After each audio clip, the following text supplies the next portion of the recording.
नमस्कार साथियों एवं प्यारे बच्चों, इनोवेटिव लर्निंग चैनल में आप सभी का स्वागत है। आज सभी हम जानेंगे कि नई शिक्षा नीति 2020 उसमें क्या क्या परिवर्तन हुए हैं। ये शिक्षा नीति को हम राष्ट्रीय शिक्षा नीति, न्यू एजुकेशन पॉलिसी या NEP 2020 के नाम से भी जानते हैं। तो इस नई शिक्षा नीति में बहुत सारे चेंजेस हुए हैं, प्राइमरी एजुकेशन से लेकर के हायर लेवल तक। स्टेप बाय स्टेप इस वीडियो में हम पूरा देखेंगे कि क्या क्या मुख्य रूप से परिवर्तन हुए हैं। ये जो राष्ट्रीय शिक्षा नीति है, इसके तहत स्कूली शिक्षा में प्राइमरी शिक्षा से लेकर के और हायर एजुकेशन तक बहुत सारे बदलाव हुए हैं। अभी तक जो शिक्षा नीति चल रही थी वो नई शिक्षा नीति NEP 1986 की थी, जो कि 1986 में स्थापित हुई थी और 1992 में इसमें संशोधन किया गया था, यानी अपडेट हुई थी। इसके बाद लगभग 34 साल के बाद अभी 2020 में इसमें पुरानी शिक्षा पद्धति में बहुत सारे बदलाव किए गए हैं। और ये जो नई शिक्षा नीति है पूर्व इसरो प्रमुख के कस्तूरी रंगन की अध्यक्षता में बनी है। राष्ट्रीय शिक्षा नीति 2020 के कुछ बहुत सारे अहम बिंदु हैं। स्टेप बाय स्टेप हम इन बिंदुओं पर चर्चा करेंगे। सबसे पहली चीज़ तो ये है कि मानव संसाधन विकास मंत्रालय जो है उसका नाम बदलकर अब शिक्षा मंत्रालय कर दिया गया है। अतः रमेश पोखरियाल, जो कि अभी तक संसाधन विकास मंत्री थे, अब देश के शिक्षा मंत्री कहलाएंगे। स्कूलों के लिए 10+2 की जगह 5+3+3+4 का फॉर्मूला होगा। जो शिक्षा पर सरकारी खर्च जो अब तक 4.43 था, वो लगभग यहाँ से बढ़कर 6% GDP कर दिया गया है। MPhil की अनिवार्यता को समाप्त कर दिया गया है। ऑनलाइन एजुकेशन पर जोर दिया गया है। इसके अलावा भी बहुत सारे परिवर्तन हुए हैं। तो स्टेप बाय स्टेप हम देखते हैं। पहले प्राइमरी लेवल पर तो स्कूलों की जो शिक्षा है वो अब 10+2 की जगह 5+3+3+4 ये हो गई है। अब इस चीज़ को हम थोड़ा सा समझते हैं। यहाँ पर क्या है कि 10+2 प्रणाली जो है, यानी इन दोनों का टोटल कितना हुआ, 12 हुआ। और अगर इनका हम टोटल समझें तो कितना होता है, 5+3+3+4 यानी कि लगभग 15 होता है। अब ये इसको देखने से ऐसा लगता है कि पहले जो थे शिक्षा में 12 साल लग रहे हैं, क्या अब 3 साल ज़्यादा लगेंगे? तो नहीं, ऐसा नहीं है। अभी तक क्या था कि बच्चा जब 6 साल का होता था तब उसे पहली कक्षा में एडमिशन मिलता था। लेकिन अब नई शिक्षा नीति में क्या कह रहा है, अभी भी बच्चा 6 साल में ही पहली क्लास में रहेगा, लेकिन उस 6 साल के पहले के 3 साल, यानी कि जिसे अभी हम नर्सरी, LKG, UKG या हम KG1, KG2 के नाम से जानते थे, वो भी इस फॉर्मल शिक्षा से जुड़ जाएंगे। यानी उसके पहले के 3 साल, शुरुआती जो प्ले स्कूल वाले जो 3 साल हैं वो भी स्कूल शिक्षा से जुड़ गए हैं, इसलिए 3 साल ये प्लस हो गए हैं। अब इसमें 5+3+3 में 5 का मतलब देखते हैं क्या होता है। तो 5 का मतलब होता है 3 साल का प्री स्कूल, यानी कि नर्सरी, LKG, UKG और उसके बाद के 2 साल यानी फर्स्ट और सेकेंड, ये टोटल मिला के होते हैं 5 साल। ठीक है। और इसके बाद +3 क्या होता है, इसमें क्लास 3rd, 4th और 5th, ये 3 क्लास मिला करके ये भी कहलाता है +3। फिर इसके बाद की 3 क्लास यानी क्लास 6, 7th, 8th, 6वीं, 7वीं और 8वीं, ये मिलाकर बनाते हैं ये +3। और लास्ट का जो +4 है, 9वीं से लेकर के 12वीं तक की कक्षाएं, ये होती है +4, यानी कि 5+3+3+4। ये अब नया कॉन्सेप्ट है जो कि अभी तक 10+2 के फॉर्म में था। अब इसके बाद बात करते हैं प्राइमरी लेवल पर। अभी तक क्या था, 6 साल के बच्चे की जगह अब 3 साल की उम्र में ही बच्चे फॉर्मल स्कूल में जाने लगेंगे, यानी कि प्ले स्कूल के शुरुआती साल भी स्कूली शिक्षा से जुड़ेंगे। दूसरा अहम फैसला ये है कि 5वीं तक की जो पढ़ाई है वो मातृभाषा में कराई जाएगी और जो इंग्लिश है उसको केवल एक सब्जेक्ट के रूप में पढ़ाया जाएगा। ये एक बहुत बड़ा निर्णय है।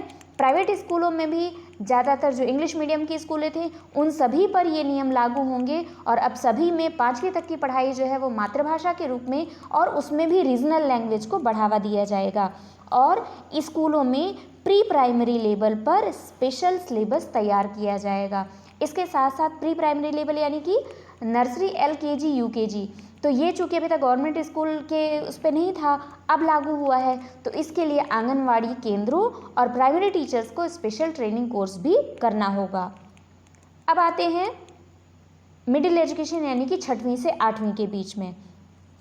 अब यहाँ पर भी कुछ महत्वपूर्ण फैसले लिए गए हैं। सबसे बड़ी बात तो ये है कि अब 6वीं कक्षा से ही बच्चों को प्रोफेशनल और स्किल की शिक्षा दी जाएगी, यानी स्कूल में ही बच्चों को नौकरी की जरूरी प्रोफेशनल शिक्षा यहाँ पर दी जाएगी। जहाँ तक हो सकेगा 8वीं तक की शिक्षा जो है वो मातृभाषा में उपलब्ध कराई जाएगी। 6वीं कक्षा से ही रोजगार परक शिक्षा पर जोर दिया जाएगा। विद्यार्थियों की रटने की प्रवृत्ति को कम करने के लिए विषयों के कॉन्सेप्ट तथा ज्ञान को महत्व दिया जाएगा। इसके साथ साथ बच्चों की जो क्लासेस लगती हैं उसमें कुछ दिन बैगलेस पीरियड्स भी होंगे और इस टाइम पर बच्चों को स्किल और प्रोफेशनल से रिलेटेड क्लासेस कराई जाएंगी। इसके बाद आते हैं 9वीं से 12वीं की ओर। यहाँ पर सबसे बड़ा चेंज क्या हुआ है? सबसे बड़ा चेंज हुआ है छात्रों की स्ट्रीम को लेकर के। अभी तक क्या होता था कि स्ट्रीम हम टेंथ के एग्ज़ाम जो क्वालिफाई करते थे उसके बाद हमें स्ट्रीम चुनना होता था, या तो आर्ट्स, साइंस, कॉमर्स, एग्रीकल्चर, ये डिफरेंट टाइप की स्ट्रीम हुआ करती थी। लेकिन अब क्या है, उस स्ट्रीम सिस्टम को ख़त्म कर दिया गया है और अब बच्चे को 9वीं से ही अपना सब्जेक्ट लेना है। सपोज़ अगर किसी बच्चे को हिस्ट्री अच्छी लगती है, साथ में फिज़िक्स भी अच्छी लगती है और वो फैशन डिज़ाइनिंग भी उसे अच्छा लगता है, तो ये तीनों सब्जेक्ट वो ले सकता है। यानी कि स्ट्रीम के बाउंडेशन में अब बच्चे नहीं हैं कि पहले ये था कि फिजिक्स केमिस्ट्री के साथ मैथ या बायो पढ़ना होता था, उनमें से कोई एक सब्जेक्ट अगर बच्चे को अच्छा नहीं लगता है फिर भी स्ट्रीम के साथ है तो उसे लेना ही पड़ता था। तो अब ये बाउंडेशन जो है वो ख़त्म हो गई है। दूसरी चीज़ क्या है कि छात्रों को विशेष रूप से माध्यमिक विद्यालय में शारीरिक शिक्षा, कला, शिल्प और व्यावसायिक कौशल से के विषयों का भी अध्ययन करने के लिए उनको बढ़ावा दिया जाएगा। विज्ञान, मानविकी, गणित के अलावा शारीरिक शिक्षा, कला और शिल्प तथा व्यावसायिक कौशल जैसे विषय जो है वो पूरे इनके पाठ्यक्रम में शामिल किए जाएंगे। एक और अहम बात यह है कि यहाँ पर त्रिभाषा फॉर्मूला लागू होगा। अभी तक की जो एजुकेशन थी वो 2 लैंग्वेज में होती थी, 2 मीडियम में, या तो हिंदी या इंग्लिश। अब उसमें संस्कृत को भी मीडियम में शामिल किया गया है, यानी अब बच्चे जो हैं वो 3 भाषाओं में अपनी स्टडी को कंटिन्यू कर सकते हैं। एक और अहम फैसला ये है कि विद्यार्थियों को स्कूल के सभी स्तरों पर उच्च शिक्षा में भी संस्कृत को एक विकल्प के रूप में चुनने का अवसर दिया जाएगा। इसके अलावा 9th से ही बच्चे अगर फॉरेन लैंग्वेज जैसे कोरियाई, थाई, फ्रेंच, जर्मन, स्पेनिश, पुर्तगाली, रूसी, ये सभी भाषाएं अगर सीखना चाहते हैं तो वो ऑप्शन के रूप में ले सकते हैं। लेकिन चाइनीज़ लैंग्वेज जो है उसको इस विकल्प से बाहर रखा गया है। अब आगे बढ़ते हैं एग्ज़ाम पैटर्न की तरफ, यानी परीक्षाएं किस हिसाब से होंगी। तो नई शिक्षा नीति के तहत कक्षा 3, 5 एवं 8वीं में भी परीक्षाएं होंगी। 10वीं और 12वीं की बोर्ड परीक्षाएं भी होगी, लेकिन उनका स्वरूप जो होगा वो बदले स्वरूप में होगा। बच्चों का रिपोर्ट कार्ड जो है उसमें भी बदलाव होगा। तीन स्तर पर उनका आकलन किया जाएगा रिपोर्ट कार्ड में। एक तो छात्र स्वयं अपना आकलन करेगा, दूसरा उसके मित्र सहपाठी आकलन करेंगे और तीसरा होगा उसके शिक्षक। तो इन तीनों का मिला जुला जो है वो उसका रिपोर्ट कार्ड तैयार होगा और नेशनल असेसमेंट सेंटर परख बनाया जाएगा जो कि बच्चों की सीखने की क्षमता का समय समय पर परीक्षण करेगी। और अगली चीज़ क्या है कि सभी चरणों में प्रायोगिक परीक्षाओं को, प्रायोगिक शिक्षा को जोर दिया जाएगा। अब ये प्रायोगिक शिक्षा, अभी तक ये था कि केवल विज्ञान या कुछ सब्जेक्ट में ही प्रायोगिक शिक्षा होती थी, लेकिन अब ये प्रायोगिक शिक्षण मुख्य रूप से हाथों से सीखने, कला एकीकृत, खेल एकीकृत शिक्षा, कहानी आधारित शिक्षा, इन सभी को कॉन्सेप्ट मान करके और इसमें प्रायोगिक शिक्षा या प्रायोगिक मापदंड इसमें भी तैयार किया जाएगा। अब आती है बारी बोर्ड एग्ज़ाम की। तो जो नई शिक्षा नीति है उसके तहत 10वीं एवं 12वीं की कक्षाओं में भी बोर्ड एग्ज़ाम होंगे, लेकिन इसमें मुख्य रूप से बड़े बदलाव किए गए हैं। बोर्ड की परीक्षाएं तो होंगी, लेकिन उनके महत्व को कम किया जाएगा। बच्चे साल में 2 बार बोर्ड परीक्षाएं दे सकेंगे, यानी विद्यार्थियों को अब बोर्ड परीक्षाओं के लिए उनका प्रेशर कम होगा और बच्चे विदाउट ट्यूशन भी यहाँ पर बोर्ड एग्ज़ाम आराम से निकाल सकेंगे। अगली चीज़ क्या है कि विद्यार्थियों को रटने की प्रवृत्ति को कम करने के लिए विषयों के कॉन्सेप्ट तथा ज्ञान को महत्व दिया गया है। और गणित जैसे सब्जेक्ट से शुरू होने वाले विषयों में 2 टाइप के एग्ज़ाम होंगे, एक तो ऑब्जेक्टिव होंगे, दूसरे डिस्क्रिप्टिव, यानी वस्तुनिष्ठ और वर्णनात्मक दोनों प्रकार के प्रश्नों को परीक्षा में शामिल किया जाएगा। और जो बोर्ड एग्ज़ाम है वो बच्चे साल में 2 बार बोर्ड एग्ज़ाम दे सकेंगे। अब इसके बाद बारी आती है हायर एजुकेशन की, कि हायर एजुकेशन में यानी कॉलेज लेवल में क्या क्या परिवर्तन किए गए हैं। तो सबसे अहम फैसला ये है, सबसे अहम बदलाव ये है कि यूजीसी, एनसीटीई और एआईसीटीई इनकी जगह पर एक नियामक बॉडी जो है वो बनाई जाएगी और सभी उच्च शिक्षण संस्थानों के लिए एक कॉमन एंट्रेंस एग्ज़ाम होगा। जैसे आजकल मेडिकल के लिए है कि नीट जैसा एग्ज़ाम पूरे नेशनल लेवल पर एक एग्ज़ाम होता है, उसी तरह सारे कॉलेजेस में एक कॉमन एंट्रेंस एग्ज़ाम होगा और यह संस्था के लिए अनिवार्य नहीं होगा। राष्ट्रीय परीक्षा एजेंसियां इस परीक्षाओं को करवाएंगी और 2030 तक हर जिले में एक उच्च शिक्षण संस्थान की स्थापना नई एजुकेशन पॉलिसी का जो मुख्य लक्ष्य है। अगला क्या है कि विदेशी विश्वविद्यालयों को भी भारत में कैंपस खोलने की अनुमति दी जाएगी। टॉप 100 जो कॉलेज हैं उनको अनुमति दी जाएगी। ग्रेजुएशन में 3 से 4 साल की डिग्री और मल्टीपल एंट्री और एग्ज़िट सिस्टम लागू किया जाएगा। ये बहुत अहम बदलाव है जो मुझे लगता है कि बहुत अच्छा है। मल्टीपल एंट्री और एग्ज़िट, इसमें इस सिस्टम में क्या होता है कि जैसे यदि कोई इंजीनियरिंग करने वाला छात्र है, ठीक है, और वो 2 वर्ष में ही अपनी पढ़ाई छोड़ देता है, तब उस समय पे क्या होता है और वो किसी दूसरे कोर्स में चला जाता है तो उसमें उसका जो वो 2 साल होते हैं वो बेकार चले जाते थे। लेकिन अब क्या होगा, यदि बच्चे ने 1 साल का कोर्स किया है तो उसे सर्टिफिकेट मिलेगा, यदि 2 साल का कोर्स किया है तो उसे डिप्लोमा मिलेगा, यदि उसने 3 साल का कोर्स किया है तो उसे डिग्री प्रदान की जाएगी।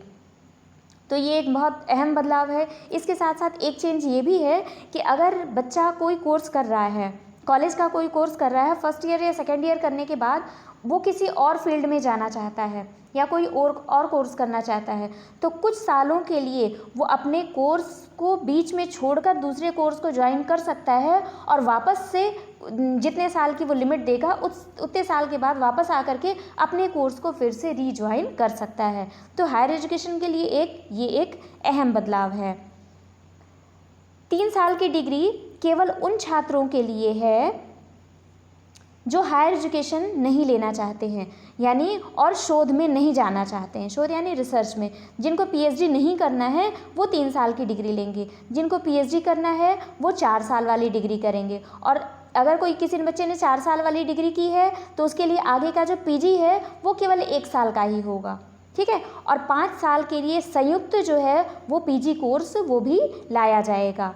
एमफिल को पूरी तरह लगभग ख़त्म कर दिया जाएगा, जो कि अभी तक पीएचडी और पीजी के बीच में एक लिंक का काम करती थी, तो उस एमफिल की वैल्यू को अब ख़त्म कर दिया गया है। और नई शिक्षा नीति में एक और अहम बदलाव ये है, टीचर बनने के लिए, शिक्षक बनने के लिए अब 4 वर्षीय बीएड डिग्री जो है वो 2030 के बाद से बिल्कुल अनिवार्य हो जाएगी। यानी अगर आपको टीचर बनना है तो आपको 4 साल का बीएड कोर्स जो है वो करना पड़ेगा, मतलब ग्रेजुएशन के साथ जो बीएड होता है वैसा कोर्स आपको करना पड़ेगा 4 वर्षीय। निम्न स्तर के शिक्षण संस्थानों के खिलाफ सख्त कार्यवाही की जाएगी। जो शिक्षकों की पदोन्नति है वो योग्यता आधारित होगी और उच्च शिक्षा में 3 से 5 करोड़ लगभग नई सीटें जोड़ी जाएंगी। तो ये भी हायर एजुकेशन के लिए एक बहुत बड़ा बदलाव है। इसके अलावा कुछ और अहम फैसले हैं जो कि इस नए शिक्षा नीति के तहत है। इसमें सबसे अहम बात यह है कि नई शिक्षा नीति में टेक्नोलॉजी और ऑनलाइन एजुकेशन पर जोर दिया जाएगा। विद्यार्थियों को स्कूल के सभी स्तरों तथा उच्च शिक्षा में संस्कृत को एक विकल्प के रूप में चुनने का मौका दिया जाएगा। नेशनल मॉनिटरिंग प्लान के ज़रिए शिक्षकों का उन्नयन किया जाएगा, यानी टीचर्स को भी यहाँ पर अपडेट किया जाएगा। नए सुधारों में टेक्नोलॉजी, ऑनलाइन एजुकेशन पर जोर दिया जाएगा, साथ ही साथ कंप्यूटर, लैपटॉप तथा फ़ोन इत्यादि के ज़रिए विभिन्न ऐप का इस्तेमाल करके शिक्षण को रोचक बनाने की बात कही गई है। अगली इम्पॉर्टेंट चीज़ क्या है कि अभी तक जो हमको ई कंटेंट मिलता था वो हिंदी और अंग्रेज़ी में ही मिलता था, लेकिन अब जो पढ़ाई से संबंधित जो ई कंटेंट है वो हिंदी और अंग्रेज़ी के अलावा क्षेत्रीय भाषाओं में भी हमको उपलब्ध होगा। तथा सरकारी और प्राइवेट ये जो दोनों तरह के इंस्टीट्यूशन हैं जिनके लिए मापदंड अभी तक अलग अलग होते थे, अब सभी में समान मापदंड होंगे। तो ये कुछ नई शिक्षा नीति में कुछ नए अहम बदलाव किए गए हैं। ये बदलाव शिक्षकों और बच्चों सभी को फेस करना है, तो इनको अच्छे से स्टडी करिए। सबसे अहम बात यह है कि जो नई शिक्षा नीति है उसका उद्देश्य है स्कूल के बाद बच्चे जो है स्कूल में ही बच्चे रोज़गार के हिसाब से तैयार हों और शिक्षा जो है वो उनकी रोज़गार परक हो, ताकि स्कूल से ही उनको आगे के रोज़गार के लिए जो भी हो उन्हें डिसाइड कर लेना होगा स्कूल में ही। उससे फिर निकलने के बाद वो जल्दी ही कॉलेज लेवल में आने के बाद अपने लिए नया विकल्प चुन सकेंगे। वीडियो को अभी तक देखने के लिए धन्यवाद। आशा करती हूँ कि नई शिक्षा नीति की ये पॉलिसी जो है वो आपको समझ में आ गई होगी। वीडियो पसंद आया हो तो ज़्यादा से ज़्यादा शेयर करें, चैनल को सब्सक्राइब करें, वीडियो को लाइक करें। धन्यवाद।